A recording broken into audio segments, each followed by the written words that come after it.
Mãe, a senhora precisa entender que a Vanessa só quer o bem da casa. Tira esse quadro velho do pai daqui. O morto já descansou, agora é a vez dos vivos. Foi isso que meu filho Felipe me disse enquanto olhava para o chão, incapaz de encarar meus olhos. Foi a frase mais cruel que já ouvi em 68 anos de vida. Eu não gritei, eu não chorei. Eu apenas senti o gosto metálico de sangue na boca, de tanto que mordi o lábio para não desabar. Ali parada no meio da sala, que eu mesma construí tijolo por tijolo, vi meu filho único e a mulher dele, decidindo o que era lixo na minha própria história. Eles acharam que eu estava aceitando calada. Eles acharam que Dona Lourdes era apenas uma velha inofensiva e cansada, mas eles não sabiam que naquele exato momento, enquanto meu coração se partia em 1000 pedaços, algo muito perigoso acordava dentro de mim. Eles não sabiam que estavam comprando briga com a cara, pessoa errada. Deixe eu contar como chegamos a esse ponto. Como minha vida, que tinha cheiro de bolo de fubá e café fresco, se transformou nesse pesadelo com cheiro de traição. Tudo começou numa tarde de terça-feira, daquelas cinzentas e chuvosas, típicas de São Paulo. Eu estava na cozinha passando meu café, observando a chuva cair no meu jardim de rosas. A casa estava quieta, uma quietude que conquistei depois de 35 anos de trabalho duro. Essa casa no bairro do Itaim não é apenas paredes e teto, é minha vida, é onde criei o Felipe. É onde cuidei do meu marido Roberto até o último dia dele. Cada azulejo tem uma memória. Cada canto tem um suspiro. Meu telefone tocou, rasgando o silêncio. Era o Felipe. A voz dele estava embargada, chorosa daquele jeito que faz o coração de qualquer mãe parar. Mãe, perdemos tudo. A voz dele tremia. O banco tomou o apartamento. Não temos para onde ir. A Vanessa está desesperada, as crianças estão chorando. Mãe, pelo amor de Deus, nos ajuda. O que uma mãe faz nessa hora? O que você faria? Eu não pensei 2 vezes. Não lembrei das vezes que ele esqueceu meu aniversário. Não lembrei que a Vanessa mal falava comigo. Nos natais, só pensei que meu menino estava na rua. Venham para cá, filho. A casa é grande. Venham agora mesmo. Eu abri a porta não só da minha casa, mas da minha vida. E foi assim que o cavalo de Troia entrou. Primeira semana foi até tranquila. Parecia que a casa tinha ganhado vida de novo. Ver meus netos correndo pela sala, ouvir barulho de gente, mas era uma calmaria falsa. Eu devia ter percebido os sinais. A Vanessa, minha nora, entrou na casa, não como alguém que pede abrigo, mas como uma inspetora, avaliando um imóvel. Ela olhava para os meus móveis antigos, de madeira maciça, com um nariz torcido. Como se sentisse cheiro de mofo, ela passava o dedo nos meus bibelôs de porcelana e limpava na calça com nojo. Mas eu relevei. Pensei que era o estresse de perder o apartamento. Mas na segunda semana, a atmosfera mudou. O cheiro da minha casa mudou. Eu sempre gostei de deixar a casa com cheiro de lavanda ou de pão de queijo assando. Mas, de repente, um cheiro doce, enjoativo e barato tomou conta de tudo. Era o perfume da Vanessa.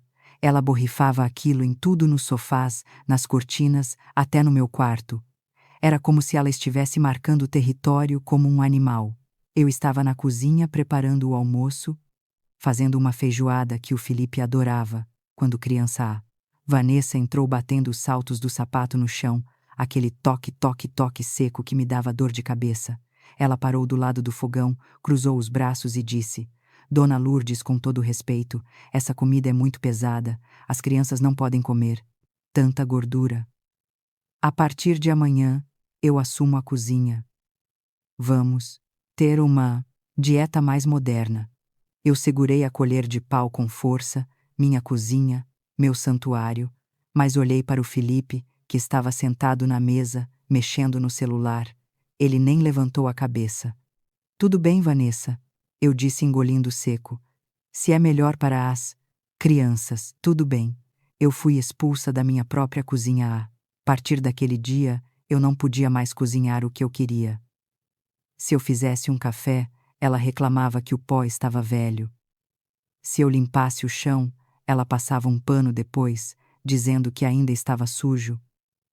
Eu comecei a me sentir uma visita. Uma visita indesejada que não sabe a hora de ir embora, mas o pior ainda estava por vir. As mudanças começaram a ficar físicas. Um dia cheguei da padaria e minhas cortinas da sala tinham sumido. Eram cortinas de renda que eu mesma tinha costurado com a ajuda da minha mãe falecida. Eram lindas, deixavam a luz entrar de um jeito suave.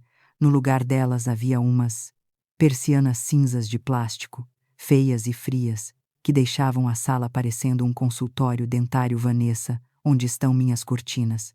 Perguntei, sentindo um aperto no peito. Ah, aquelas coisas velhas. Joguei fora. Dona Lourdes. Estavam acumulando poeira. Essas aqui são modernas. Blackout bloqueiam tudo. Muito mais chique. Joguei fora. Ela jogou fora a renda da minha mãe, como se fosse lixo. Olhei para o Felipe, esperando que ele dissesse algo, que ele defendesse a memória da avó dele, mas ele estava assistindo televisão com os pés em cima da ais. Mesinha de centro, Felipe. Você vai deixar ela fazer isso, Ellie? Suspirou sem tirar os olhos da TV Mãe. Não começa. A Vanessa tem bom gosto. A casa precisava de uma atualizada. A senhora parou no tempo. Parou no tempo. Aquilo doeu mais que um tapa. Eu subi para o meu quarto e chorei baixinho para ninguém ouvir. Eu estava perdendo o controle do meu próprio lar. Eles estavam me apagando, me tornando invisível, me transformando em um fantasma que assombra os corredores. Então, chegou o dia da foto. Aquele dia que definiu tudo. Eu tinha um aparador na sala onde ficava o retrato do meu Roberto. Era uma foto em preto, branco do nosso casamento, nós dois jovens cheios de sonhos, Roberto, com aquele sorriso que iluminava meu dia. Eu conversava com aquela foto toda manhã.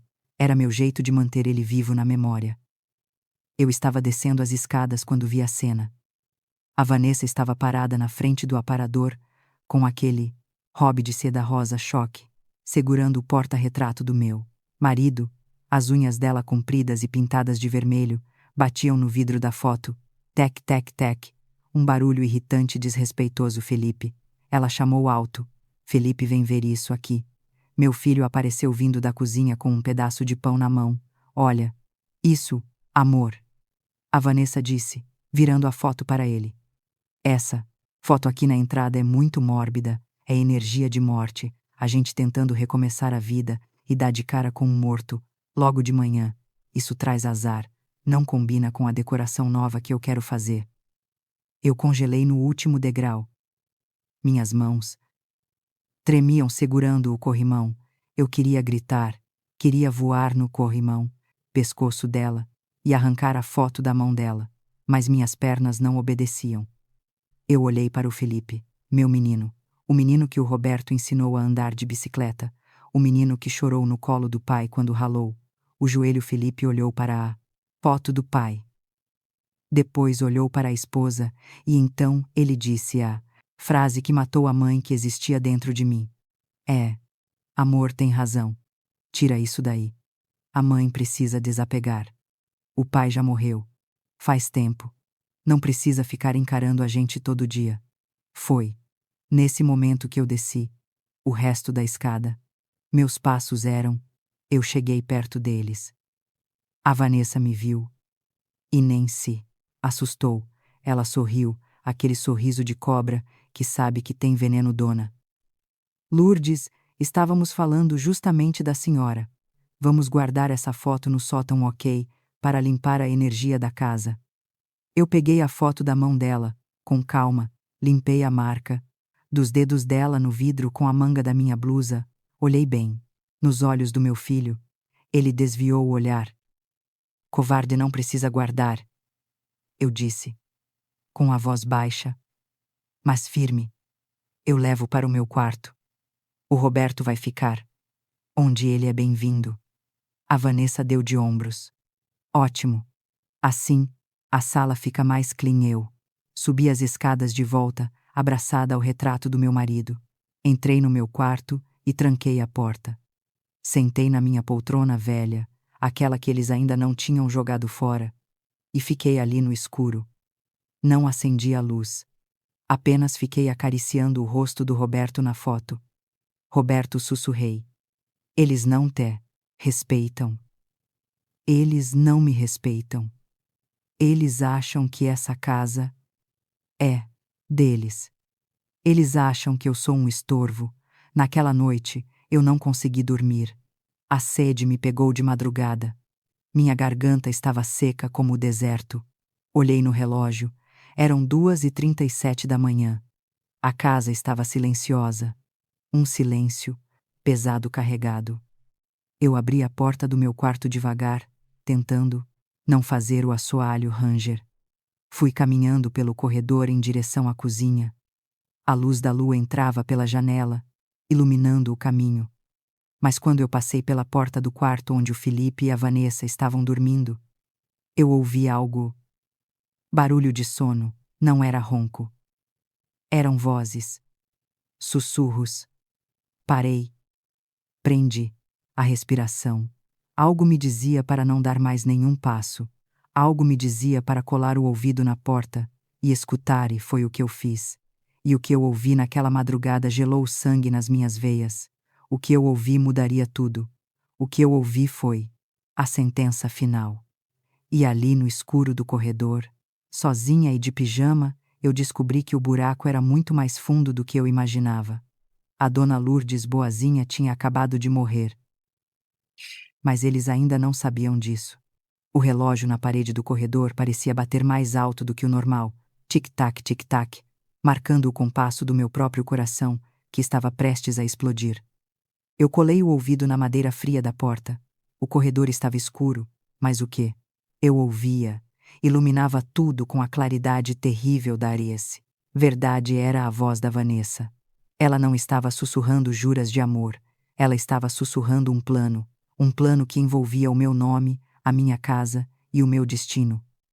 Felipe, escuta, amor, a Vanessa dizia, com aquela voz mansa que ela usava para pedir dinheiro. Falta pouco. A velha já está mole. Ela confia na Patro. Gente, mais uns 2 ou 3 meses, e eu convenço ela a passar a escritura da casa para o nosso nome. É só dizer que é para proteger o patrimônio dela contra impostos ou alguma bobagem assim. Ela não entende nada dessas coisas mesmo. Ela, assina eu, prendi a respiração. Minha mão suava no trinco da porta. Mas o pior veio em seguida. E depois Felipe a Vanessa continuou: depois que a casa for nossa, a gente coloca ela naquele asilo público lá em Parelheiros. É longe, mas é de graça. E a gente vende essa casa aqui. O corretor disse que vale pelo menos 400 mil reais. Com esse dinheiro a gente dá entrada. Naquele apartamento no Leblon Felipe. Imagina nós dois no Rio de Janeiro. Longe dessa velharia. Longe desse cheiro de gente antiga meu. Corpo inteiro gelou. Eu esperei. Eu rezei para todos os santos, para ouvir o meu filho gritar. Para ouvir o Felipe dizer: nunca. Essa é a minha mãe. Ela deu o sangue por mim. Respeita ela. Vanessa, mas o silêncio durou apenas um segundo. E então, a voz do Felipe, o menino que eu embalei nos braços, o homem que eu ajudei a levantar, quando caiu tantas vezes, respondeu: você tem razão. Amor, a mãe já viveu bastante. Ela já teve o tempo dela. Agora é a nossa vez. A gente merece ser feliz. E ela só dá despesa e trabalho. Aquele asilo não é tão ruim assim. Pelo menos ela vai ter gente para cuidar dela, e a gente fica livre da própria mãe. Aquelas palavras me atingiram como uma facada física. Eu tive que levar a mão à boca e morder a própria pele, para não soltar um grito de dor. Grito que viria do fundo da minha alma. Eu senti o gosto de sangue na boca. Minha visão ficou turva. O meu filho, o meu Felipe, concordando em me jogar num lugar qualquer para pegar o dinheiro da casa que eu levei 35 anos para pagar. Eu me afastei da porta andando de costas com medo de que o chão rangesse e eles me descobrissem. Voltei para o meu quarto trêmula, sentindo que ia vomitar. Sentei na beirada da cama e olhei para as minhas mãos. Mãos calejadas de tanto costurar, de tanto limpar, de tanto trabalhar para que nunca faltasse nada para aquele menino agora. Eu quero pedir para vocês pararem tudo o que estão fazendo. Prestem atenção em mim. Olhem para a minha dor. Vocês conseguem imaginar o que é ouvir o próprio filho, a carne da sua carne, dizer que você já viveu bastante e que agora é um estorvo. Eu quero perguntar uma coisa muito séria para vocês, e por favor sejam honestos. Você acha que existe perdão para isso? Você acha que eu, Dona Lourdes, deveria perdoar o Felipe, porque ele é meu filho, e talvez esteja sendo manipulado por aquela cobra? Se você é uma pessoa de coração mole e acha que mãe deve perdoar, tudo escreva aqui nos comentários a sua idade e de onde você está falando. Eu quero saber se ainda existe gente boa no mundo, mas se você sente o mesmo fogo que eu estou sentindo agora, se você acha que traição de filho não tem desculpa e que eles merecem pagar por cada lágrima que eu estou derramando, então, deixe o seu like nesse vídeo. Do meu lado, mostre que a justiça tem que ser feita. E se você quer ver como uma mãe destrocada se levanta do chão para dar o troco, se inscreva no canal, porque eu juro pela memória do meu marido que essa história não vai acabar assim. A Dona Lourdes, que fazia bolo e aceitava tudo, morreu nessa madrugada. Eu respirei fundo, enxuguei as lágrimas com a manga da camisola. Não ia ter choro. O tempo de chorar tinha acabado. Ali sentada no escuro com o coração em pedaços, eu senti algo mudar dentro de mim. A tristeza virou um bloco de gelo, frio e duro. Ai, ó, no meu peito eles queriam a casa. Eles queriam o dinheiro. Eles queriam me ver longe. Pois bem, eles teriam uma surpresa, mas não seria a surpresa que eles esperavam. Eu me levantei e fui até o guarda-roupa. No fundo, debaixo de umas toalhas velhas que eu guardava de recordação, havia um fundo falso, que o Roberto, meu falecido marido, tinha feito anos atrás. Ninguém sabia daquilo, nem o Felipe e eu. Enfiei a mão lá e tatei até encontrar uma caixinha de metal enferrujada. Abri dentro. Não tinha joias, não tinha dinheiro, tinha papéis e tinha um cartão branco simples, com letras douradas que já estavam desbotando pelo tempo. Dr. Roberto Camargo, advogado Roberto, sempre me disse: Lourdes, esse homem é o diabo no tribunal, mas é o anjo da nossa família. Se um dia alguém tentar te passar a perna, você procura ele. Ele me deve um favor, que dinheiro nenhum. Paga. Eu segurei aquele cartão como se fosse uma arma. Olhei para a porta do quarto fechada, sabendo que do outro, o lado do corredor, meu filho e minha nora dormiam sonhando com um apartamento no Leblon e com a minha morte em vida num asilo qualquer. Eles não sabiam com quem estavam lidando. Eles achavam que eu era apenas uma velha que fazia tricô. Eles esqueceram que antes de ser mãe, eu fui mulher, fui guerreira, e eu não ia entregar a minha dignidade de bandeja. Sol começou a nascer lá fora. Os primeiros raios de luz entravam pela fresta da cortina, iluminando a poeira que dançava no ar. Eu guardei o cartão no bolso da minha camisola. Fui até o banheiro, lavei o rosto, joguei água fria nos olhos inchados, olhei no espelho e vi uma mulher diferente. O olhar estava mais duro, a boca estava mais firme. Eu precisava ser esperta. Eu não podia confrontar eles agora. Se eu gritasse, se eu brigasse, eles iam negar, iam dizer que eu estava caduca, que eu tinha ouvido. Coisas iam me internar mais rápido ainda. Não, a vingança é um prato que se come frio. E eu ia servir um banquete para eles. Mas antes eu precisava de provas. Eu precisava que eles mostrassem quem realmente eram. Eu precisava ter certeza de que não restava nenhuma gota de amor naquele coração do Felipe. Eu saí do banheiro e fui para a cozinha. Fresco começou a subir pela casa, o mesmo cheiro de sempre, mas hoje ele tinha um gosto diferente, tinha gosto de estratégia. Eu ouvi passos no corredor, eram eles acordando. Eu ajeitei o cabelo, forcei um sorriso no rosto e me preparei para o papel da minha vida. Eu ia ser a velhinha ingênua e boba que eles achavam que eu era. Eu ia dar corda. Muita corda. O suficiente para eles se enforcarem. A porta da cozinha se abriu. A Vanessa entrou com aquela cara de sono e aquele pijama de seda que ela comprou com o dinheiro que pediu emprestado para mim semana passada. Bom dia, Dona Lourdes. Ela disse bocejando. Café está pronto. Bom dia, querida. Respondi com a voz mais doce que consegui encontrar. Está sim. Sente-se. Fiz aquele bolo que você gosta. Ela sentou sorrindo. Aquele sorriso falso. Felipe entrou logo atrás. Me deu um beijo na testa. Um beijo. Gelado beijo de Judas. Bom dia. Mãe dormiu bem, dormi. Feito um anjo. Meu filho, menti, olhando no fundo dos olhos dele.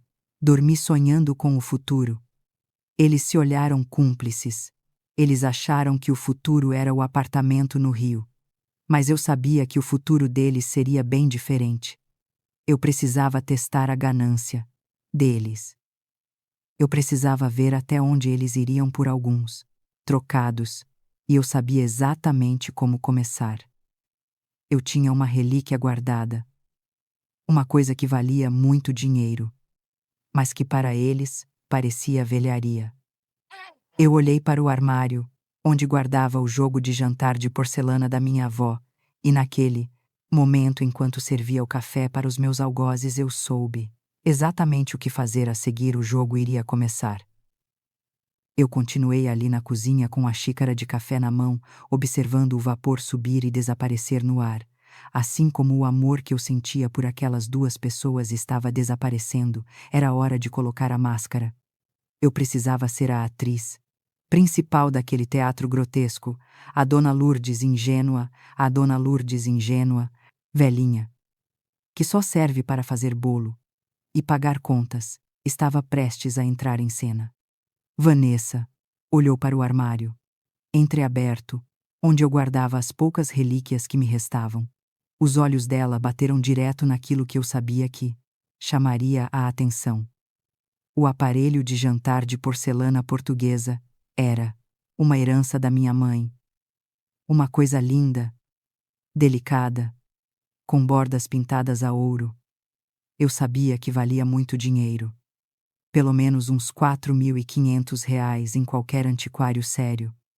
Mas para a Vanessa, aquilo não passava de velharia. Poderia ser convertida em dinheiro rápido, nossa Dona Lourdes. Ah, Vanessa disse, mastigando o bolo de boca aberta. A senhora tem muita tralha guardada, né? Olha esse monte de prato velho ocupando espaço. Ninguém usa isso hoje em dia. É coisa de gente antiga. Eu forcei um sorriso triste e balancei a cabeça, concordando. É verdade, minha filha. Fica aí só juntando poeira, minha. Mãe gostava muito, mas eu já nem tenho forças para lavar essas louças pesadas. Às vezes, penso que seria melhor me livrar disso tudo, deixar a casa mais leve. Sabe, os olhos do Felipe brilharam. Eu vi a ganância acender no rosto dele como um fósforo riscado no escuro.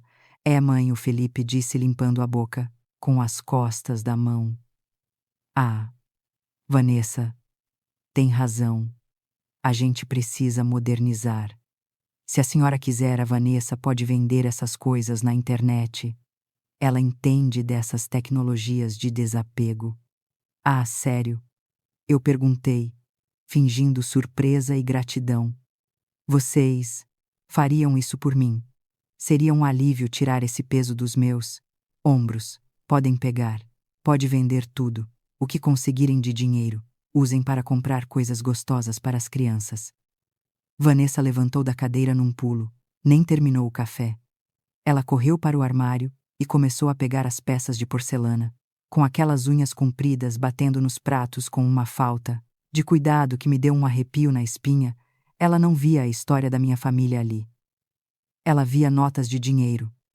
Naquela mesma tarde, ela tirou fotos de qualquer jeito e anunciou num site de vendas. Eu fiquei observando de longe, o coração apertado, mas a mente fria. Eu sabia o valor daquilo, mas eu precisava ver até onde ia a estupidez e a pressa deles. Não deu outra.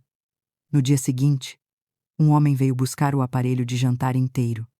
A Vanessa vendeu tudo, a relíquia da minha mãe, por R$ 800. R$ 800. O preço de um jantar, naquele restaurante chique que eles sonhavam ir, uma pechincha criminosa. Quando o homem foi embora levando as caixas, eu cheguei na sala. A Vanessa estava contando as notas com um sorriso vitorioso. Felipe estava ao lado dela, olhando para o dinheiro como um cachorro. Olha para um pedaço de aranora. Carne vendeu, filha? Perguntei com a voz mansa. Vende, sogrinha. Vanessa balançou as notas na minha cara. R$ 800. Um otário pagou isso num monte de prato velho. A senhora acredita, com esse dinheiro dá para fazer um churrasco no fim de semana. Eu olhei para o Felipe. Ele sabia que aquilo valia muito mais. O pai dele tinha me dado algumas peças daquele jogo para completar a coleção anos atrás.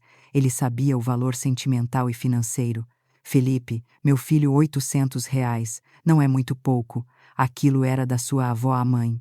Para com isso, Felipe respondeu irritado, pegando o dinheiro da mão. Da Vanessa, R$ 800 compra muita carne. Prefere ter prato velho no armário ou comida na mesa para os seus netos. Deixa de ser a pega. A Vanessa fez um ótimo negócio. Eu baixei a cabeça, fingindo aceitar a derrota. Está bem, meu filho. Vocês sabem o que é melhor, se é para o bem da família. Que sejamos. Por dentro, eu estava anotando. Primeira prova. A ganância deles era maior que a inteligência. Eles venderam um tesouro por preço de banana, só para ter dinheiro rápido na mão. Eles não tinham respeito por nada. Mas isso foi só o aquecimento. O verdadeiro teste. O golpe de mestre da maldade deles veio 2 semanas depois. Começou numa quinta-feira. A Vanessa passou o dia inteiro deitada no sofá gemendo. Ela fazia uma cara de dor que parecia atriz de novela mexicana. Ai, Felipe. Minha barriga. Ai, meu Deus. Acho que é grave, Felipe. Corria para lá e para cá trazendo água, remédio, bolsa de água, quente.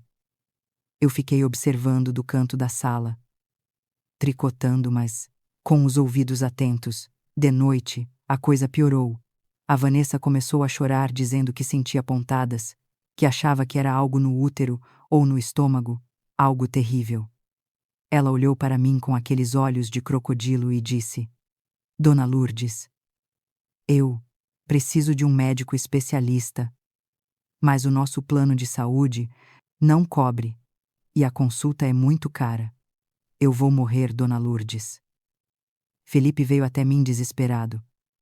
Mãe, a gente precisa de dinheiro. A Vanessa precisa fazer uns exames urgentes.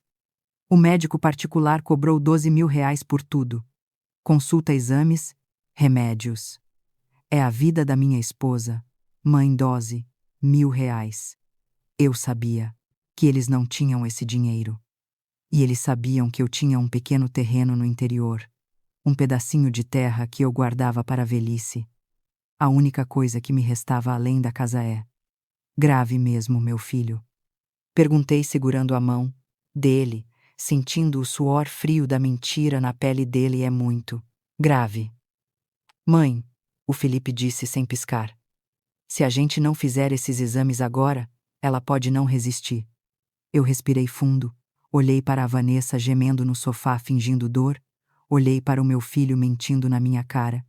E então, eu joguei a cartada. Final, tudo bem, eu disse. Eu não vou deixar a mãe dos meus netos morrer. Eu vou vender o terreno do interior. O compadre Zé tinha me feito uma oferta semana passada. Eu ligo para ele agora. Os gemidos da Vanessa diminuíram instantaneamente. Ela tentou esconder o sorriso, mas eu vi o canto da boca dela.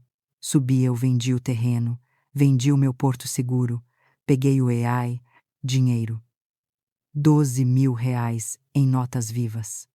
Coloquei num envelope e entreguei na mão do Felipe. Ele segurou aquele envelope com tanta força que amassou o papel. Obrigado, mãe. A senhora salvou a vida dele. Eles saíram apressados, dizendo que iam direto para a clínica.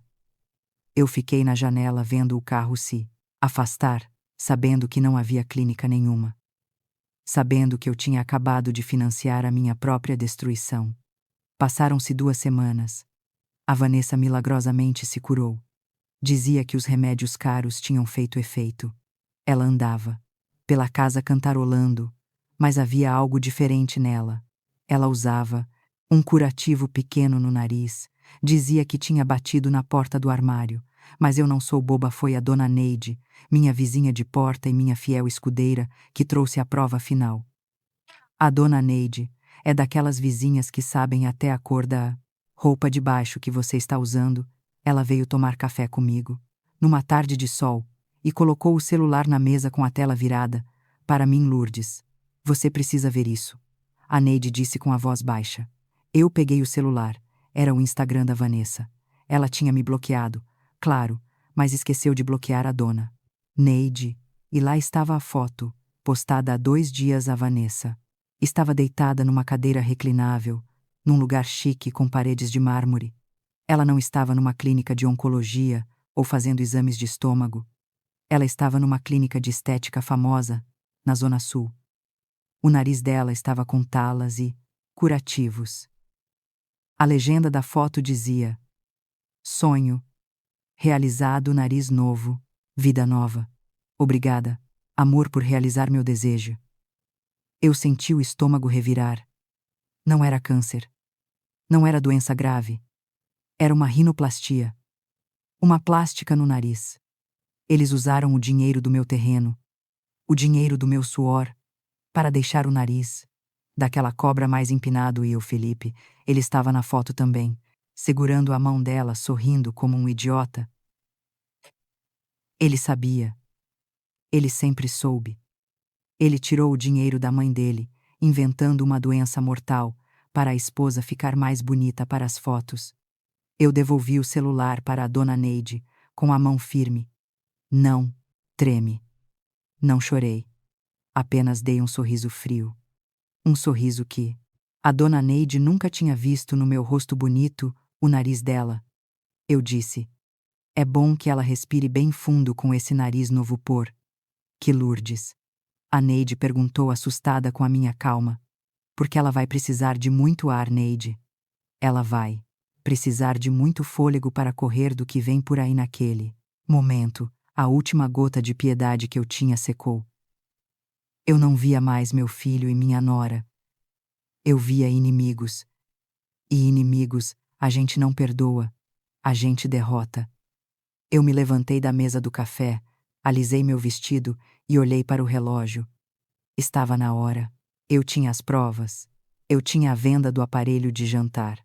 Eu tinha a mentira da doença. Eu tinha a foto da plástica. Eu tinha a gravação daquela noite fatídica agora. Eu precisava de um aliado. Alguém que tivesse poder para transformar a minha dor em justiça. Naide. Eu vou sair. Eu disse, pegando minha bolsa. Vai aonde mulher há essa hora. Vou visitar um velho amigo. Um amigo que gosta de briga. Um amigo que o Roberto deixou de herança para mim. Eu caminhei até a porta da sala decidida. Eu ia encontrar o Dr. Roberto Camargo, o advogado, o bisugode do tribunal, o homem que faria o Felipe e a Vanessa se arrependerem de ter nascido. A guerra tinha começado, e eu estava indo buscar a minha artilharia pesada. O prédio do escritório do Dr. Roberto ficava no centro velho de São Paulo. Era um daqueles edifícios antigos com paredes grossas, chão de taco de madeira que rangia e um cheiro misturado de café forte e livros velhos. O elevador era daqueles de grade pantográfica que a gente tem que puxar a porta de. Eu entrei ali, sentindo o peso dos meus 68 anos, mas também sentindo uma força nova que eu desconhecia. Secretária me anunciou, e logo a porta pesada de carvalho se abriu. Roberto Camargo estava lá. Ele não tinha mudado muito desde o enterro do meu marido. Cabelos brancos, impecáveis, terno risca de giz e aquele olhar de quem já viu todos os pecados do mundo e não se surpreende com mais nada. Lourdes, minha querida, entre por favor.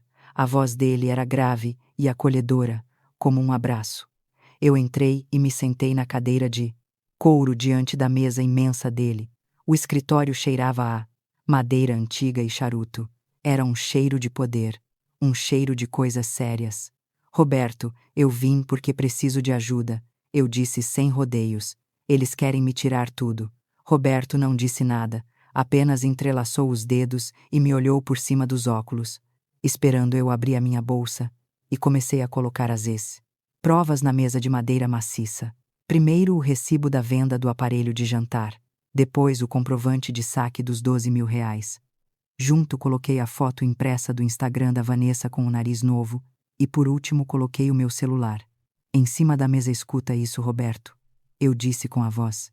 Tremendo um pouco dei o play, na gravação daquela madrugada. A voz da Vanessa encheu a sala falando sobre me jogar no asilo público. A voz do Felipe concordando, dizendo que eu já tinha vivido demais. Enquanto o áudio tocava, eu via a expressão do Roberto mudar. Ele não ficou chocado. Ele ficou com raiva. Uma raiva fria, controlada. Quando o áudio terminou, ele tirou os óculos e limpou as lentes com um lenço de tecido Lourdes. Ele disse, baixinho: eu sinto muito que você tenha ouvido isso, mas eu não estou surpreso. Como não? Eu perguntei Roberto se... Levantou e foi até um cofre antigo que ficava atrás de um quadro na Santimara. Parede. Ele girou o segredo com calma, abriu a porta pesada e tirou de lá um envelope vermelho. Um envelope grosso, lacrado com cera seu. Marido, meu grande amigo, me entregou isso um mês antes de morrer. Ele me fez jurar que eu só te entregaria se fosse absolutamente necessário. Se o Felipe mostrasse quem ele realmente... Eu peguei o envelope. Minhas mãos suavam. O que é isso? Abra eu. Rasguei o lacre. Dentro havia papéis amarelados e cópias de cheques. Eram documentos da antiga empresa do meu marido. Comecei a ler e meu estômago embrulhou. Eram provas. Provas de que há 10 anos o Felipe tinha desviado dinheiro da empresa do pai. Ele tinha falsificado a assinatura do Roberto em vários cheques. Eram quantias altas. O Roberto descobriu tudo, mas não denunciou o filho para a polícia para não me fazer sofrer.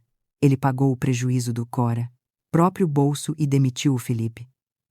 Mas disse para mim que o filho tinha saído para buscar novos desafios. Eu não sabia, Roberto.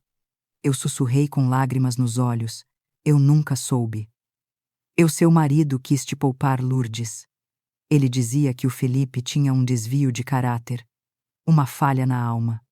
Ele tinha medo de que, quando ele morresse, o Felipe tentasse te explorar. Eu segurei aqueles papéis contra o peito.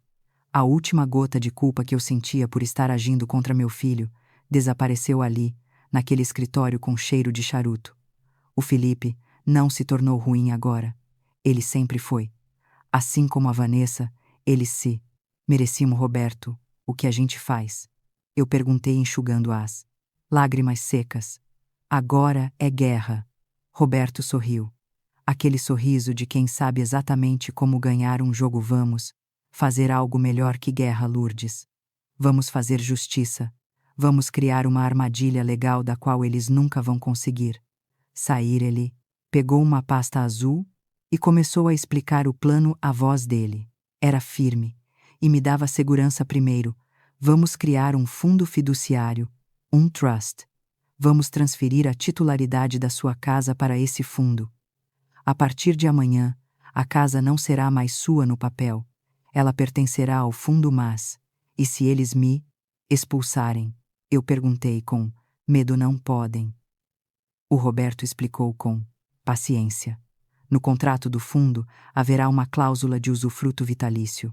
Você tem o direito de morar lá até o último dia da sua vida. Ninguém pode te tirar. Mas a melhor parte é a cláusula de sucessão. Qual?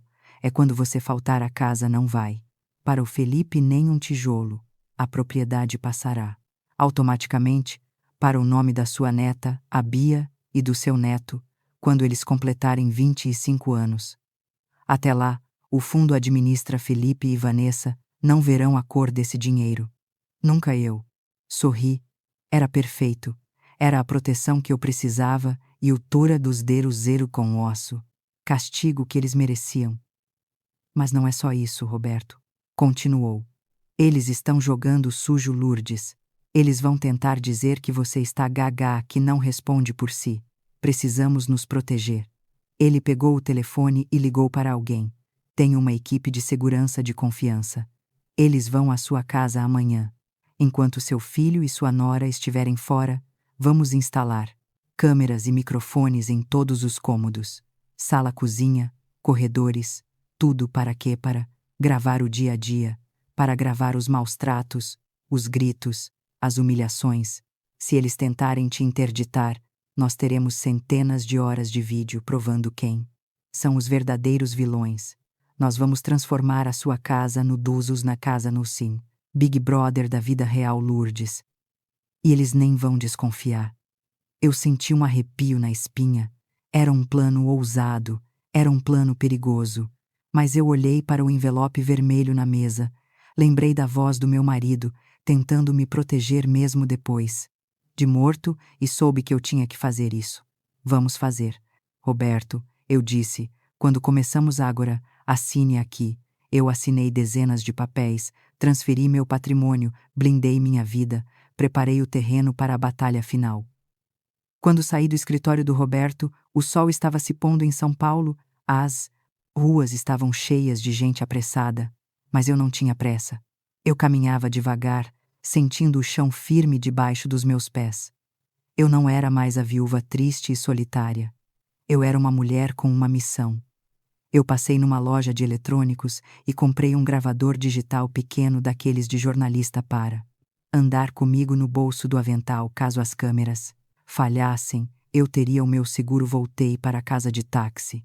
Quando cheguei, vi o carro do Felipe na garagem. Eles estavam em casa, a luz da sala estava acesa.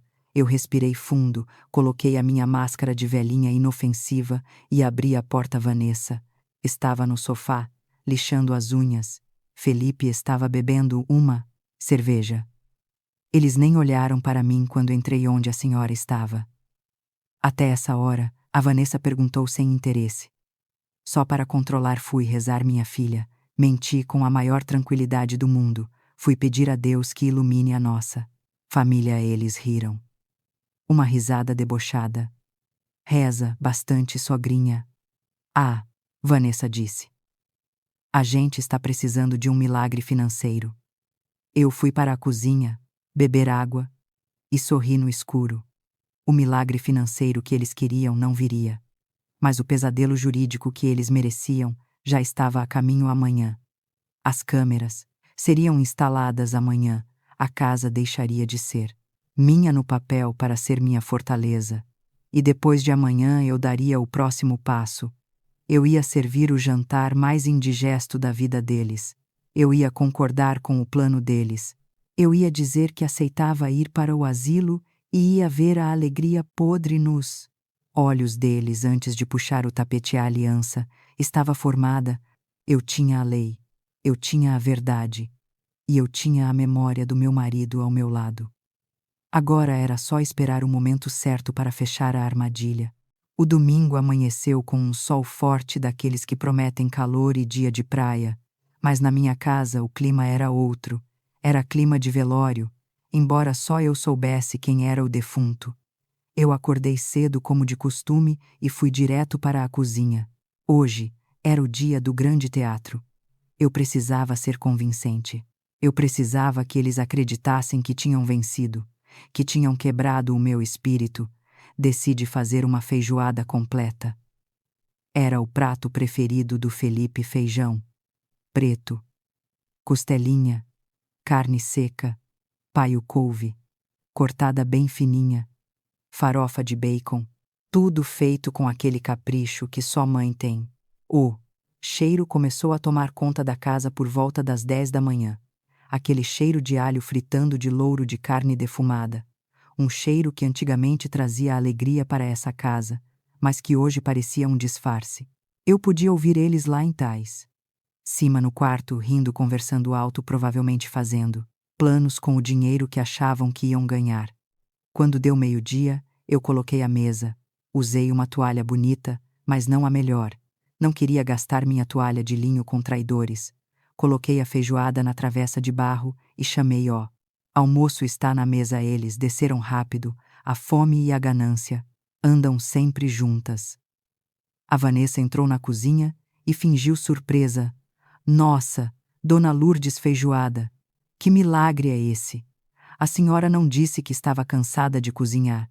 Eu forcei um sorriso cansado, apoiei as mãos na cadeira e suspirei: estou Vanessa. Estou muito cansada. Mas hoje é um dia especial. Muito nesses últimos dias. Sabe, a cabeça de velho trabalha devagar, mas trabalha. Felipe já estava servindo o prato dele, uma montanha de comida. Ele parou com a colher no ar e me olhou desconfiado. Pensou em que, mãe? Sentem-se, vamos comer. Eu, disse, servindo um pouco de arroz no meu prato. Eu preciso falar uma coisa importante para você, Ezo. Silêncio na mesa era tenso. Só se ouvia o barulho dos garfos batendo nos pratos. Eles comiam rápido, ansiosos, trocando olhares furtivos. Eu comi devagar, mastigando cada grão de arroz, como se estivesse mastigando a minha própria paciência para não explodir quando eles terminaram o primeiro prato e já estavam pensando em repetir. Eu pousei os talheres, limpei a boca com o guardanapo de papel e olhei para os dois. Eu tomei uma decisão. Eu disse com a voz baixa e trêmula, uma atuação digna de prêmio Ellis. Pararam de comer. A Vanessa largou o copo de refrigerante na faro. Eles deveram por dois. Mesa decisão. Qual decisão? Sogrinha. Eu olhei para as minhas mãos calejadas em cima da mesa. Vocês têm razão. Eu estou velha. Essa casa é muito grande para mim. Dá muito trabalho, muita despesa. Eu não tenho mais saúde para cuidar disso tudo. E vocês? Vocês são jovens. Têm a vida toda pela frente. Precisam de conforto. Precisam de dinheiro para realizar os sonhos. Os olhos da Vanessa brilharam. Eu vi a pupila dela dilatar, como a de um gato, vendo um rato e... Então, Dona Lourdes, ela perguntou, inclinando o corpo para a frente. Então, que eu aceito. Eu disse, soltando o ar, eu aceito ir para a casa de repouso. Aquela que vocês falaram em Parelheiros. Se é para o bem de vocês, eu vou passar a casa para o nome do Felipe ou... Grito que a Vanessa deu foi tão alto que assustou até os passarinhos no jardim. Sério, Dona Lourdes. A senhora jura? Ai, meu Deus, Felipe. Você ouviu? Felipe sorriu. Um sorriso de alívio e de vitória. Ele esticou a mão e segurou a minha, mas a mão dele estava engordurada de feijoada. E o toque dele me deu nojo. Mãe, a senhora está fazendo a coisa certa, ele disse. É o melhor para todo mundo. Lá, a senhora vai ter enfermeira, vai ter gente para conversar. E nós vamos visitar a senhora todo domingo. Mentira. Eu sabia que era mentira. Eles nunca iriam.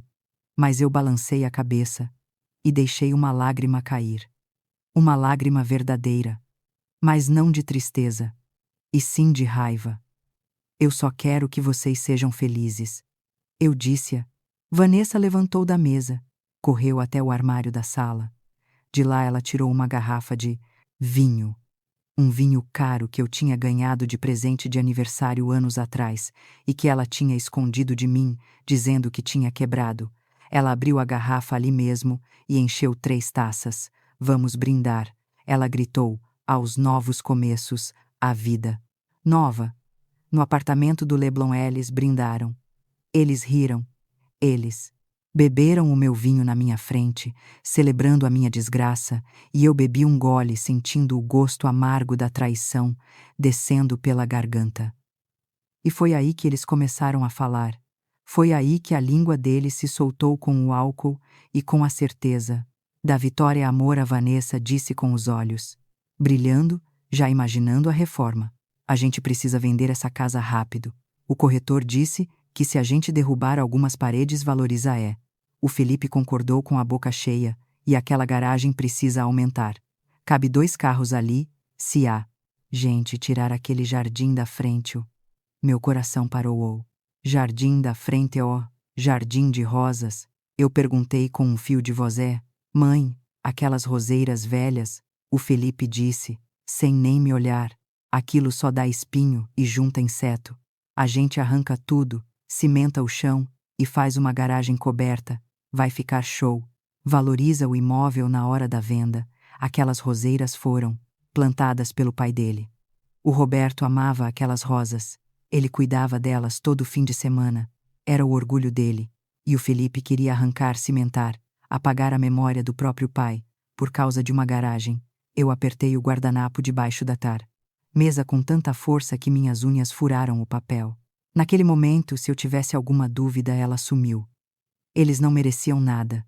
Nem um grito, nem uma lágrima, nem um centavo pode tirar meu filho. Eu disse com a voz gelada. Pode cimentar tudo. O que importa é o valor do imóvel. Não é isso aí. Sogrinha. A Vanessa disse, enchendo mais a taça de vinho. A senhora finalmente está pensando grande. O almoço seguiu tarde adentro. Eles já estavam fazendo planos de como gastar o dinheiro. Falavam de viagens, de carros novos, de roupas de marca. Eles dividiram a pele do urso, antes de caçar. E eu assistia a tudo. Calada servindo mais, feijoada servindo mais, vinho alimentando os monstros. Quando a tarde caiu, eles estavam eufóricos, meio bêbados de vinho e de ganância. Então, está combinado. A Vanessa disse. A gente resolve a papelada quando amanhã. Eu disse firme. Segunda-feira, eu já liguei para o advogado do Roberto, o Dr. Roberto Camargo. Ele vem aqui amanhã às 10 da manhã para a gente assinar a transferência da escritura e os papéis da minha internação. Perfeito, o Felipe bateu na mesa. Amanhã às 10 a gente resolve a nossa vida. Eles nem perguntaram por que eu tinha ligado para o advogado antes eles. Estavam tão cegos que nem desconfiaram. Então vamos comemorar a Yontum, Vanessa disse. Amor, vamos sair. Vamos jantar fora hoje, para celebrar. A sua mãe fica aí descansando. Ela deve estar exausta de cozinhar isso. Vamos. O Felipe levantou animado. Mãe, a gente volta tarde. Não precisa esperar acordada. Podem ir, meus filhos, aproveitem. Divirtam-se bastante. Hoje é o dia de vocês, eles saíram. Rindo. A Vanessa nem tirou a louça da mesa. Deixou tudo sujo. Pratos engordurados. Restos de comida. Ossos de costelinha. Era o retrato do que eles eram. Sujeira! Quando eu ouvi o carro do Felipe saindo da garagem, eu me levantei, fui até a porta, tranquei e passei o ferrolho. O silêncio voltou para a casa. Mas agora não era um silêncio de solidão, era um silêncio de preparação. Eu fui para a cozinha e comecei a lavar a louça. Lavei cada prato, cada copo, cada talher, com calma, deixei a cozinha brilhando. Depois fui para a sala e arrumei. As cadeiras guardei, a garrafa de vinho vazia, no lixo olhei, para o jardim de rosas pela janela. Amanhã, eles não estariam aqui para te arrancar. Roberto, eu prometi para o vento. Amanhã, quem vai ser arrancado daqui são eles. Eu subi para o meu quarto, tomei um banho demorado e vesti o meu melhor pijama. Sentei na poltrona e fiquei olhando para o relógio. Eles achavam que a segunda-feira seria o dia da vitória deles, mas eles não sabiam o que eu tinha preparado para a noite de domingo. Eu peguei o telefone e disquei o número que estava no cartão de visitas que o Dr. Roberto tinha me dado junto com a papelada. Alô, é do serviço de chaveiro 24 horas, sim senhora. Em que posso ajudar? Eu preciso trocar as fechaduras da minha casa. Todas elas agora. É uma emergência. O chaveiro disse que chegava em 40 minutos. Eu desliguei o telefone e sorri pela primeira vez naquele dia. Um sorriso verdadeiro à festa. Dos urubus tinha acabado, agora era a vez da Dona Lourdes limpar a casa de verdade, e eu ia começar trancando o mal do lado de fora. A noite seria longa, mas a manhã seguinte seria gloriosa. O chaveiro chegou em 40 minutos. Era um homem baixo com um macacão azul manchado de graxa e uma caixa de ferramentas pesada que parecia carregar o peso do mundo. O nome dele era Seu Jorge, e ele tinha aquele olhar de quem trabalha e já viu coisas que ninguém acreditaria. Boa noite, senhora. É aqui a emergência. Ele perguntou olhando para os lados da rua deserta. É sim. Seu Jorge. Entre rápido. Por favor. Eu disse puxando ele para dentro. Eu não queria que nenhum vizinho visse. A rua estava quieta, mas em bairro assim as janelas têm olhos. E se alguém visse um chaveiro entrando na minha casa, essa hora poderiam ligar para o Felipe, achando que eu estava com problemas. E eu estava com problemas, sim, mas a solução estava na minha frente, segurando uma furadeira. O que a senhora precisa, Dona Lourdes, eu preciso trocar o segredo de todas as portas, seu Jorge. Da porta da frente, da porta da cozinha que dá para o quintal e do portão da garagem agora. Ele me olhou estranho, coçando a cabeça por baixo do boné todas. Mas a senhora perdeu as chaves, o molho inteiro. Não. Seu Jorge, eu disse sentindo a frieza na minha própria voz. Eu não perdi as chaves. Eu perdi a confiança em quem tem as cópias. Ele parou por um segundo. Me olhou nos olhos. Viu minhas mãos tremendo levemente. Viu o inchaço nos meus olhos de quem chorou escondido. Trabalhador honesto, entende a dor de trabalhador honesto. Ele não fez mais perguntas, apenas assentiu com a cabeça e abriu a caixa de ferramentas. Então, vamos começar, senhora. Vai fazer barulho. Não tem problema. Pode fazer barulho. O barulho da liberdade é alto. Mesmo ele ligou a furadeira. O som rompeu o silêncio da minha sala. Zzz. Aquele zumbido metálico ecoou pelas paredes vazias. Para mim, aquilo era música.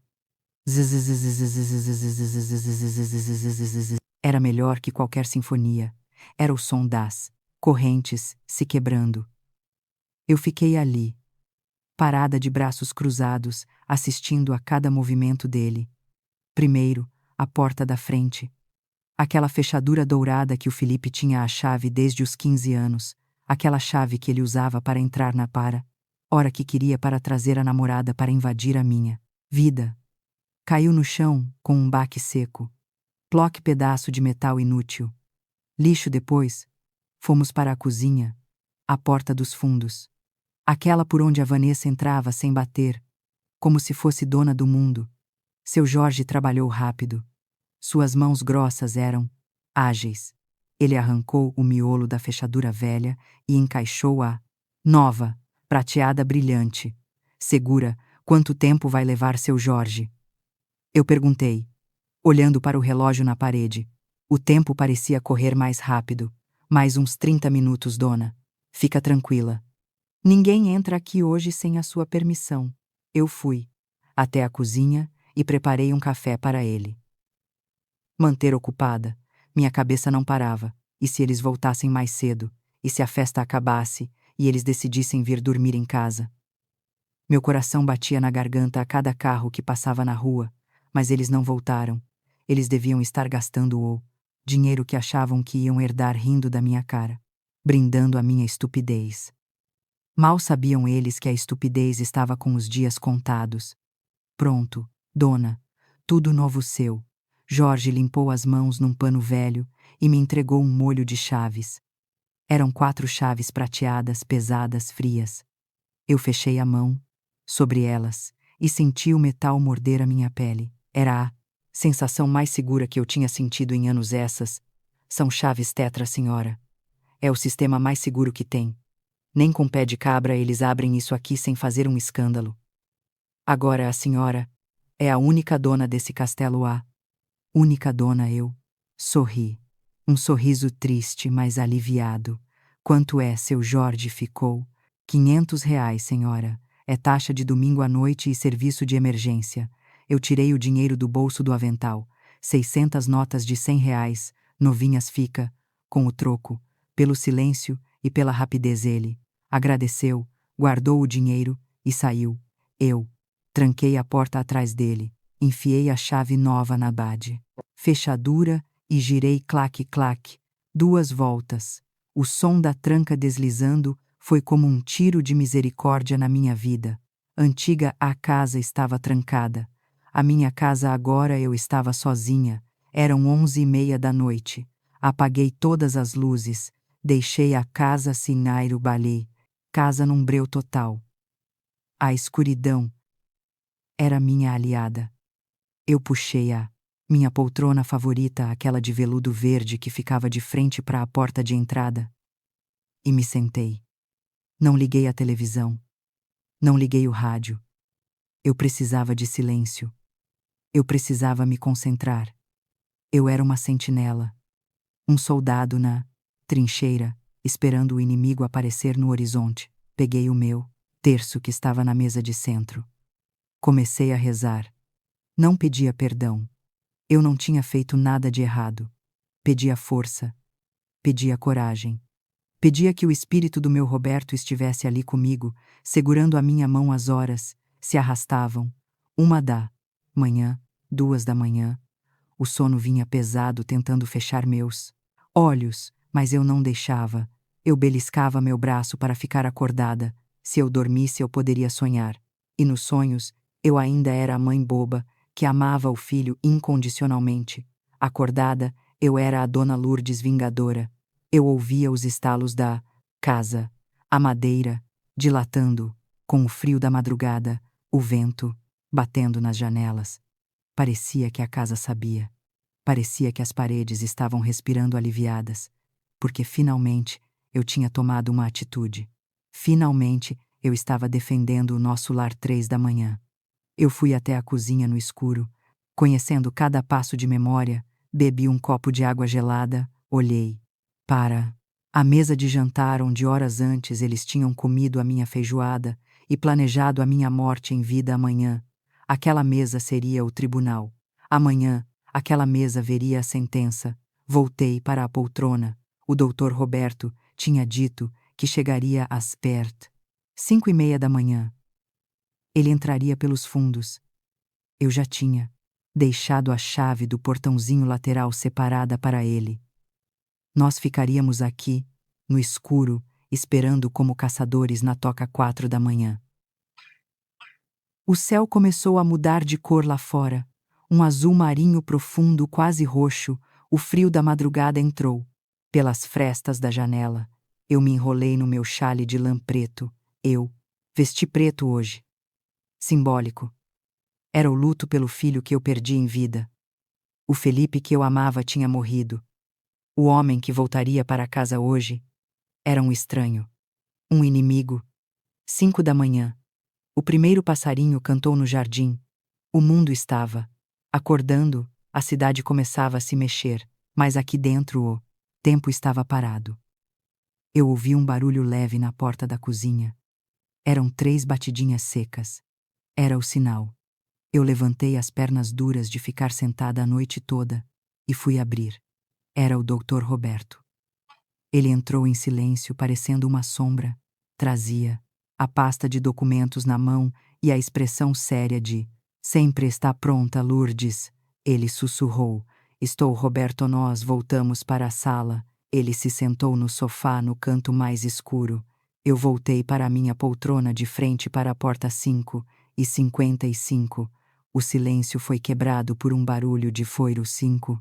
Motor na rua, um carro se aproximando devagar. Faróis varreram a janela da sala, iluminando a poeira no ar. Por um segundo eram eles. Meu coração disparou. Não de medo, mas de ansiedade. Aquele aperto no peito de quando a montanha-russa vai descer. Eu ouvi o motor desligar, ouvi a porta do carro bater, ouvi as risadas. Eles estavam felizes, bêbados de sucesso e, provavelmente de champanhe. Ouvi o barulho dos saltos da Vanessa batendo na calçada. Toque, toque, toque, aquele barulho que eu tanto odiava. Ouvi a voz do Felipe arrastada e sonolenta. "Abre logo, amor. Quero dormir. Estou morto." Eles chegaram na porta. Eu vi a maçaneta girar devagar. Não abriu. Ouvi o barulho da chave velha entrando na fechadura. Ferro com ferro. A chave não girou. Eles forçaram. Ouvi o Felipe resmungar, empurrando a porta com o ombro. Nada. A porta nem se mexeu. O silêncio lá fora durou 2 segundos. O silêncio da confusão. Daquilo que o cérebro demora para processar. Então eu ouvi a voz da Vanessa irritada. Estridente, que porcaria é essa? Felipe. A chave não entra. Você pegou a chave errada. Não é a chave de sempre. Deixa eu tentar de novo. O barulho de metal arranhando. Metal ficou mais forte. Eles estavam forçando com raiva. Eu sorri no escuro, apertei o terço numa mão e as chaves novas na outra, tão forte que machucava. A armadilha estava armada e eles tinham acabado de cair. O show ia começar e eu estava na primeira fila. O barulho de metal contra metal parou de repente. Um silêncio pesado caiu sobre a calçada, como se o mundo tivesse prendido a respiração. Eu conseguia ouvir a respiração ofegante do Felipe do lado de fora. E então, a campainha começou a tocar. Uma vez, duas vezes, três vezes, um toque contínuo e irritante, que parecia uma sirene de aviso. Dona Lourdes, a voz da Vanessa atravessou a porta estridente e cheia de raiva. Abre essa porta agora. A senhora trancou a gente para fora, por acaso. Ficou maluca. Eu não me movi. Continuei sentada na minha poltrona, com as mãos firmes, segurando o terço e as chaves. Olhei para o Dr. Roberto no canto da sala. Ele estava calmo, como uma estátua, apenas checou o relógio de pulso e assentiu com a cabeça para mim. Era a hora. Felipe começou a bater na madeira da porta com a mão aberta. Bam, bam, bam. O som ecoava pela sala vazia, fazendo as janelas vibrarem. Mãe, abre logo. Eu esqueci. Ah, chave certa. Isso não tem graça. Eu estou cansado e quero entrar na minha casa. Sua casa. Eu sussurrei para mim mesma no escuro. Nunca foi sua casa, Felipe. Nunca foi a batida na porta. Ficou mais forte, mais violenta. Abre logo, sua velha caduca. Ah.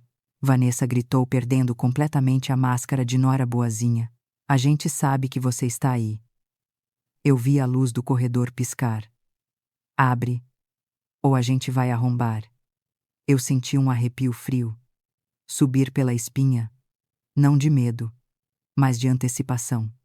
Eles estavam se revelando, mostrando para a rua inteira quem eles eram de Sebara. Verdade. Repente, os gritos pararam.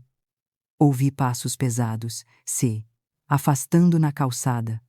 Depois o som do porta-malas do carro abrindo e fechando com força, e passos voltando mais pesados, mais rápidos, passos de quem carrega raiva. E Ferro Felipe voltou para a frente da porta. Eu ouvi o som metálico de algo, batendo no chão de pedra da varanda. Perigoso. Eu vou contar até 3, mãe. A voz do Felipe estava alterada, rouca de ódio. Se você não abrir essa porta por bem, eu vou abrir por mal. Eu peguei a marreta de obra no carro. Eu vou derrubar essa porta, e quando eu entrar aí você vai se arrepender de ter nascido meu próprio filho, ameaçando derrubar a porta da casa que eu construí para ele, ameaçando a mãe dele com uma marreta. Eu fechei os olhos por um segundo e vi o Felipe menino correndo pelo jardim com uma pipa na mão. Aquele menino tinha morrido. O homem lá fora era um estranho. Um monstro criado pela minha própria cegueira. Me levantei. Minhas pernas não tremiam mais. Eu caminhei até o meio da sala. Dr. Roberto se levantou também e ficou posicionado nas sombras, perto da entrada 2. O barulho da marreta, sendo erguida, cortou o ar. Eu podia imaginar os músculos dele, tensos, a veia do pescoço saltada, o suor frio na testa. Ele estava pronto para destruir tudo. Eu ouvi o movimento do braço dele, o sopro do ar sendo cortado pelo ferro, mas antes que a marreta atingisse a madeira, uma voz grave e autoritária rompeu o silêncio da madrugada vindo de dentro da sala. Pare, agora mesmo. Felipe era o Dr. Roberto, a voz dele. Saiu como um trovão firme e poderosa. Felipe parou. O baque não veio. O silêncio lá fora foi absoluto. Lourdes, abre a porta. O advogado disse para mim. Eu caminhei até a porta. Minha mão girou a chave nova na fechadura. Claque, claque. A tranca deslizou. Macia. Eu abri a porta devagar. Cena que eu vi vai ficar gravada na minha memória para sempre. O sol estava começando a iluminar a varanda. Felipe estava parado com uma marreta de 5 quilos, levantada acima da cabeça, congelado no meio do movimento. O rosto dele estava vermelho de fúria. Os olhos, arregalados de choque, Vanessa estava logo atrás com a boca aberta, a maquiagem borrada de quem dormiu mal, o cabelo despenteado. Quando eles viram o Dr. Roberto parado ao meu lado, um homem alto, de terno impecável, com uma pasta de couro na mão, a marreta escorregou da mão do Felipe e caiu no chão com um estrondo que fez o chão tremer. Ele recuou 2 passos quase, tropeçando nos próprios pés. Dr. Roberto, o Felipe gaguejou. O que o senhor está fazendo aqui? Eu estou impedindo você de cometer um crime inafiançável, meu jovem. O Dr. Roberto disse, saindo para a varanda, a invasão de domicílio e a ameaça à integridade física de uma idosa dão cadeia. Felipe. E eu sou a testemunha. Vanessa tentou recuperar a postura. Ela ajeitou o vestido amassado e cruzou os braços, tentando parecer superior. Que palhaçada é essa? Nós moramos aqui. Essa é a casa do meu marido. A gente só esqueceu a chave. A dona Lourdes, que está tendo um surto, e trancou a gente para fora. Errado, o doutor Roberto disse com uma calma gelada. Vocês não moram mais aqui. A partir de ontem, às 23h45, esta propriedade não pertence mais à senhora Lourdes, e muito menos a vocês. Felipe olhou para mim confuso. Como? Assim, mãe? Com pena, doutor Roberto abriu a pasta de couro e tirou um documento oficial com selos de cartório e assinaturas reconhecidas. Esta casa agora pertence ao Fundo Fiduciário Família Camargo Silva, um fundo irrevogável, administrado por mim. A senhora Lourdes tem o usufruto vitalício. Ou seja, ela mora aqui até o dia que ela quiser, mas a propriedade legal é do fundo. E o fundo decidiu que hóspedes indesejados não são mais bem-vindos. Isso é mentira. A Vanessa gritou histérica. Ela não pode fazer isso. A gente tem direitos. A gente tem a promessa de doação. Promessa de boca não vale nada, Vanessa. O doutor Roberto respondeu secamente. E falando em direitos, eu tenho aqui outra coisa interessante. Ele tirou outro papel da pasta. Era o extrato bancário com o saque dos 12.000 reais. E a foto impressa do Instagram da Vanessa com o nariz enfaixado. Vocês aplicaram um golpe na dona Lourdes, estelionato, artigo 171 do Código Penal. Fingiram uma doença grave para extorquir 12.000 reais de uma senhora aposentada para pagar uma cirurgia plástica fútil. Eu já enviei essa documentação para o Ministério Público. O inquérito vai ser aberto hoje, à tarde. A cor sumiu do rosto da Vanessa. Ela ficou branca como papel. As pernas dela falharam e ela teve que se apoiar na parede da casa. Felipe olhou para a esposa, depois para mim, depois para o advogado. Ele estava encurralado. Mãe, Felipe tentou dar um passo na minha direção com as mãos estendidas. Mãe, por favor, não faz isso com a gente. É cadeia, mãe.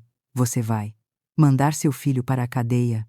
Você devia ter pensado nisso antes de levantar uma marreta para a sua mãe. Eu disse. A minha voz saiu calma, sem emoção. Antes de planejar me jogar num asilo público, antes de vender os pratos da sua avó, trocados, antes de rir da minha cara enquanto bebia o meu vinho, eu não ia fazer nada disso, mãe. Era só conversa. Eu ouvi, Felipe. Eu ouvi tudo.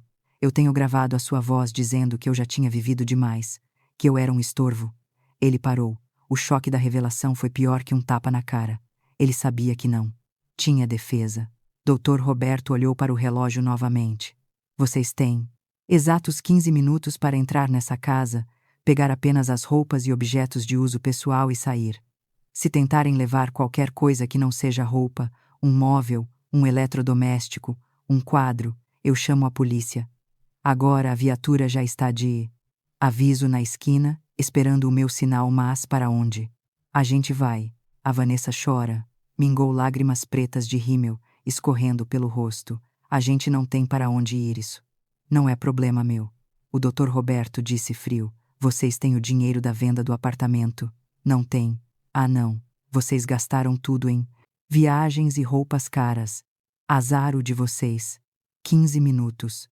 Contando eu, me afastei da porta e deixei eles entrarem. Eles passaram por mim de cabeça baixa, derrotados. Eu não senti prazer. Eu não senti alegria. Senti apenas o alívio de tirar um peso morto das minhas costas. Eles subiram as escadas correndo. Eu ouvi o barulho de malas sendo abertas de gavetas, sendo reviradas de discussões sussurradas. A Vanessa culpava o Felipe. O Felipe culpava a Vanessa. O veneno deles agora se voltava um contra o outro. Eu fiquei na sala de pé ao lado do Dr. Roberto. Ele colocou a mão no meu ombro. Você foi forte, Lourdes.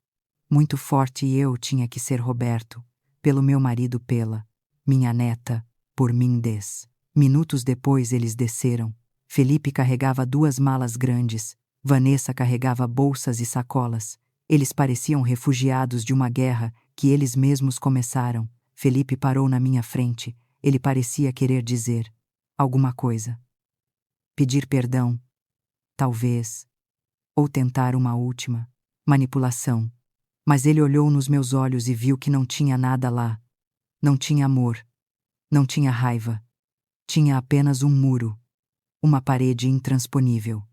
Vamos, Felipe. A Vanessa puxou ele pelo braço. Vamos sair desse buraco. A gente vai dar um jeito. Eles saíram pela porta da frente. Eu vi eles caminharem até o porta-carro, jogarem as malas de qualquer jeito no porta-malas e entrarem. O motor ligou. O carro arrancou, cantando o pneu, sumindo na curva da rua. Eles se foram. Dr. Roberto foi até a porta e fechou. Passou a tranca nova. O clique da fechadura foi o som mais bonito que eu já ouvi. Acabou, Lourdes, ele disse. Eu olhei para a sala vazia. O sol da manhã entrava pela janela, iluminando o lugar onde antes ficava. O retrato do meu marido. Eu fui até o meu quarto, peguei o retrato e voltei. Coloquei ele de volta no aparador, na entrada da casa, onde ele sempre deveria ter ficado. Acabou, Roberto. Eu disse, acariciando a foto. Agora a casa está limpa. Mas eu sabia que a história ainda não tinha terminado. Eles estavam na rua sem dinheiro e com processos nas costas. O desespero faz as pessoas fazerem loucuras, mas eu estava pronta. A minha nova vida estava apenas começando. E o café da manhã nunca teve um gosto tão doce quanto naquela manhã de segunda-feira. Felipe estava de joelhos no chão, frio da varanda, agarrado à barra da minha saia. Ele chorava, um choro feio, desesperado, engasgado, um choro de quem sabe que perdeu tudo e que não tem volta. Mãe, pelo amor de Deus, não faz isso comigo. Eu sou seu filho, seu sangue. Foi ela, mãe. Foi a Vanessa que fez a minha cabeça. Eu te amo, mãe. Eu nunca quis te machucar. Eu juro pela alma do papai. Eu olhei para baixo. Olhei para aquele homem de 43 anos, rastejando aos meus pés como um verme. A Vanessa já estava no portão gritando, xingamentos chamando ele de frouxo, de inútil, de pouco homem. O amor deles parecia tão sólido enquanto eu pagava as contas. Durou exatamente o tempo que durou o meu dinheiro. Eu não senti pena, eu não senti raiva, eu senti um vazio imenso, como se uma cirurgia tivesse sido feita e um tumor tivesse sido removido. Doía, mas era uma dor de cura. Aquele cordão umbilical que eu achava que nunca se romperia tinha sido cortado naquela madrugada, não por mim, mas pela ganância dele. Eu puxei a minha saia das mãos dele, devagar, com firmeza. Limpei a poeira da roupa, onde ele tinha tocado, como se tivesse encostado em algo. Sujo, levante-se, Felipe. Eu disse com a voz calma, uma calma que assustou até a mim mesma. Tenha um pingo de dignidade, pelo menos na saída. Ele levantou os olhos vermelhos inchados, o nariz escorrendo, esperando um abraço, esperando que a mamãe Lourdes, a velha Lourdes boazinha, resolvesse tudo como sempre fez a vida toda. Mas a mamãe Lourdes não estava mais lá. Ela tinha ficado no passado, junto com as cortinas de renda que a Vanessa jogou fora. Vai, Embora, Felipe, eu disse, e não suje o meu chão com essas lágrimas falsas. Você fez a sua escolha quando levantou aquela marreta contra mim. Você fez a sua escolha quando concordou em me jogar num asilo. Agora, arque com as consequências. Ele tentou falar, abriu a boca, mas a voz não saiu. Ele olhou para o Dr. Roberto, que estava parado ao meu lado, como um anjo da guarda de terno e gravata. O advogado apenas cruzou os braços e apontou para o portão com a cabeça seu. Tempo acabou. Felipe. O doutor. Roberto disse. Sequele se levantou, cambaleando. Pegou as malas que estavam jogadas de qualquer jeito na calçada e caminhou em direção ao carro velho, onde a Vanessa esperava. Com a cara fechada e os braços cruzados, eles entraram no carro. O motor engasgou antes de pegar, como se até o carro estivesse cansado deles, e então eles partiram meu. Fiquei ali parada na porta da minha casa, vendo a traseira do carro sumir na curva da rua. O sol da manhã batia no meu rosto. Dr. Roberto colocou a mão no meu ombro, um toque leve e respeitoso. A senhora está bem, Dona Lourdes? Eu respirei fundo, enchendo os pulmões. O ar da manhã nunca tinha parecido tão puro. Não tinha mais cheiro de perfume barato e enjoativo. Não tinha mais cheiro de mentira. Tinha cheiro de jasmim do meu jardim, que sobreviveu, e de café fresco que eu ia passar. Agora mesmo. Estou, Roberto. Eu disse, e um sorriso leve nasceu. No meu rosto, estou melhor do que estive nos últimos 30 anos. Os meses que se seguiram foram de limpeza. Não só limpeza da casa tirando as energias ruins, mas limpeza da alma. As notícias corriam rápido no bairro como vento. Fiquei sabendo que eles foram morar num quartinho de pensão na Zona Leste, num páreo, lugar apertado, úmido e barulhento. A vida de luxo que eles sonhavam no apartamento de frente para o mar, no Leblon, virou fumaça e poeira. Vanessa não aguentou 30 dias.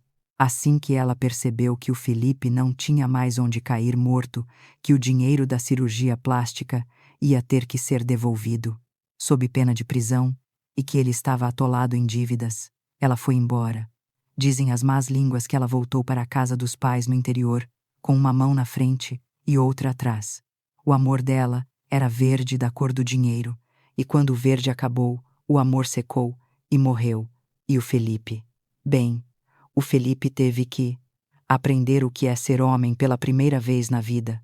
Sem a mãe para pagar as contas, sem a esposa para mandar nele, ele teve que trabalhar de verdade. Soube pela dona Neide que ele arrumou emprego numa oficina mecânica longe daqui. Trabalha de sol a sol, sujo de graxa, para pagar o acordo que o doutor Roberto fez para ele não ir para a cadeia pelo estelionato dos 12.000 reais. Ele tentou me ligar algumas vezes. Mandou cartas pedindo perdão, dizendo que estava sofrendo. Eu nunca atendi. Eu nunca abri as cartas. Mudei o número do telefone. A minha paz não tem preço e não tem negociação. Eu já tinha dado chances demais. Hoje, 6 meses depois daquela manhã da marreta, eu estou aqui na minha cozinha. O sol entra pela janela, iluminando a mesa de madeira que eu tanto gosto e que agora é só minha. Não, estou sozinha. Minha neta, a Bia, está comigo. Tem os olhos do meu falecido marido. Ela vem me visitar toda semana, fugindo da confusão dos pais-vó. A senhora coloca mais queijo? A Bia pergunta com a mão cheia de polvilho e um sorriso no rosto. Pode colocar, minha filha. Eu respondo rindo. Pão de queijo tem que ter fartura. Nós estamos amassando pão de queijo juntas. A cozinha está cheia de risadas de vida. O cheiro de queijo assando no forno se mistura com o cheiro de café coado na hora. É o cheiro da felicidade. Dr. Roberto vem almoçar conosco hoje. Ele se tornou um grande amigo. Um companheiro de xadrez e de conversas longas na varanda, sobre a vida, sobre o passado. Quem diria que a vida podia recomeçar? Aos 68 anos, quem diria que a solidão podia ser tão preenchida? Eu olho para a Bia e vejo o futuro.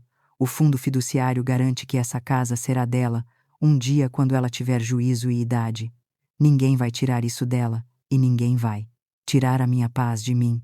Eu aprendi a lição mais dura que uma mãe pode aprender. Aprendi que sangue não é tudo. Aprendi que amar não é aceitar ser pisada. Aprendi que dizer não também é um ato de amor. Amor próprio. Muitas mães e avós que estão me ouvindo agora, talvez pensem que eu fui dura demais. Que mãe tem que perdoar sempre. Que mãe tem que carregar a cruz até o fim. Que filho é sagrado. Eu pensava assim também. Até o dia em que eu vi meu filho planejar a minha morte em vida, atrás de uma porta fechada. Não se enganem. A bondade sem limites é apenas um convite para o abuso. Se você não se respeitar, ninguém vai te respeitar, nem mesmo os filhos que você colocou no mundo e amamentou. Eu perdi um filho. É verdade, mas eu me ganhei de volta. Eu resgatei a Dona Lourdes que estava perdida debaixo dos caprichos de gente ingrata. E essa Dona Lourdes aqui é forte, é feliz, é dona do próprio nariz e da própria casa. Essa foi a minha história. A história de como uma marreta quase derrubou a minha porta, mas acabou derrubando as máscaras de quem não me merecia. Espero que a minha dor sirva de alerta para você que está me ouvindo agora. Não deixe que o amor te deixe cega.